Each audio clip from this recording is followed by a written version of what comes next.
Hey there, 918ers. It is Geekboy, and I'm coming to you from the main hall of Retro Expo down here in Allen, Texas. And I am standing with a gentleman here. I'm sorry, what was your name again, sir? It's Blake Wright. Blake Wright. And you are, you've got some Toy Collector magazines out here, but most interestingly, you have some books over here called The Toys That Time Forgot. Can you kind of tell us about those and what they were all about? So over the past 7 years, I dedicated a bit of my life to researching unproduced toys. Okay. So toys that made it to a certain part of the pre-production phase, but for whatever reason, never made it to store shelves. Okay. And that became the first Toys That Time Forgot book. Subsequently, more and more information I was able to gather. I was able to do a volume 2 and a volume 3 as well. Okay. And by the way, guys, these are not like, you know, little slipshod things. They're nice hardbound books. They look amazing. So just to kind of give me some perspective here, are we talking about like toys that they did prototypes for movies that bombed, or are we talking like G.I. Joe toys that never made it, or is it a little bit of both? It is a little bit of both. So there'll be some lines in there that you've never heard of. There'll be lines in there that perhaps there were extensions made for it, but for whatever reason, a cartoon gets canceled, a movie bombs, whatever. Those toys just never get produced. Usually when you find a Series 1 of any kind of action figure on the racks, Series 2 is pretty much done right behind it. Okay. But if that one, for whatever reason, doesn't sell enough, these other prototypes just kind of slide into the ether. Okay, so how did you find this stuff? I guess that's the other question. So I'm a big Star Trek nerd, right? So the unproduced stuff that Galoob did for their first line, like that stuff's like that's like money to me. So was it just kind of like doing stuff like that? Did you find the original people behind this and talk to them, or how'd that work? Yeah, trial and error. I mean, you go out, you find some folks. LinkedIn was actually a pretty powerful tool. Oh, really? Okay. When you find former employees of certain companies, especially companies like Galoob that don't exist anymore.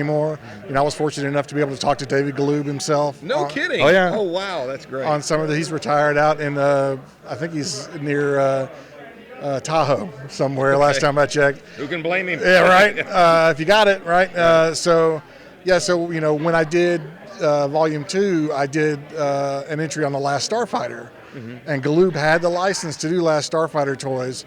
They actually took a dozen prototypes, but they were all like kit bashed. So basically what that means is they took existing figures and kind of sculpted over them to create what could have been Last Starfighter toys. But if you look close enough, you'll be able to tell like a couple of the figures they used were from MASH, the Amigo MASH line. Yeah. A couple of them were from another line, from another Remco line. So it's one of those things where, and you ask him, says, doesn't that kind of shoot you in the foot? Maybe you're not showing your best. Right. You know, and it was like, when you take a flyer on a movie like that, you just have to make decisions how much money you want to spend up front versus, you know, if the trade is attracted to it in this form, well, they're going to be really attracted to it when we actually produce it. Right. So it was one of those kind of things. There's a lot of that out there. A lot of stuff dies at Toy Fair. So the big Toy Fair up in New York, they'll have a big blitz. They'll show, you know, here's our latest product, and if no one likes it and the buyers turn their nose up at it, well, there's no sense in producing it. Okay. That happened to a line from Hasbro back in 1990 called Tribes, which was kind of their run at He-Man, more or less. Okay, yeah. And that's I think that's in volume 1. Okay. So there's a lot of stuff like that out there. Was there did you find a lot of surprises on the way? Like I don't know, like why didn't they make that for like G.I. Joe or Transformers or Star Wars, one of the established lines that did really well? Like, did you find some oddities in there? Like, I can't believe they didn't release that. Yeah, I mean, there's some of that out there, but then there's actually more of that. Yeah, I can see why they didn't release that. Oh, okay. I got you. You know, I got you. There's a lot of cool stuff. You know, some of the stuff, the really, really cool stuff is some of the concepts, some of the drawings that you saw. There's like, okay, they could never make that a toy, but wow. Yeah, and that's all in the books as well. Yeah, a lot of those are in the books as well. All right, so tell us about Toy Collector magazine. So after I spent 7 years making the 3 books, you know, I decided that I really wanted to write more about toys we all got to play with as kids and stuff that we're actively collecting now. Looking in the market, there was no print toy magazine on the market anymore. We lost the last one about a decade ago. So we used to have Toy Fair and Lee's and Tow Marts and all those kind. And you know, it was a way that people were able to break news and see what was coming. Right. Because this was pre-internet.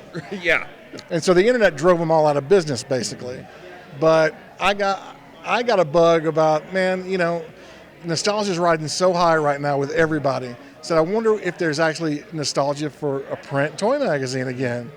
And so we launched it last September. We're on our 4th issue now, and things are going great. I mean, I think I really struck a chord with some folks who really missed, you know, being able to flip through a toy magazine, and something of a little quality to where, you know, something they'd want to keep on their bookshelves as well. That is amazing. So, real quick, tell us where we can find you, where we can find these books and get Toy Collector magazine. So, TOYCOLLECTR.com will give you subscription info on the magazine. Mm-hmm. The books are actually available through BigBadToyStore.com right now. All of them are in stock. Okay. And then, yeah, we're on social media at Toy Collector for Instagram, at Toy Collector Mag on Twitter, and at Toy Collector on Facebook, or Facebook.com/Toy Collector. And that's Toy Collector without the last O on it. Okay, all right. So it's spelled a little funky, but yeah. All right. Well, hey, man, I appreciate you taking the time to talk to us. I wish you success in all this. I'm probably going to get all 3 of these books before we leave today. Don't tell my wife. Yeah, she won't know till she watches the video. Right. So it'll all be good. But, hey, I appreciate it. Thank you for taking time. Really good to meet you. Thank you. For Fanboys 918, this is Geekboy. Check out this stuff. It's awesome. Coming to you from Allen, Texas. Signing off. Peace.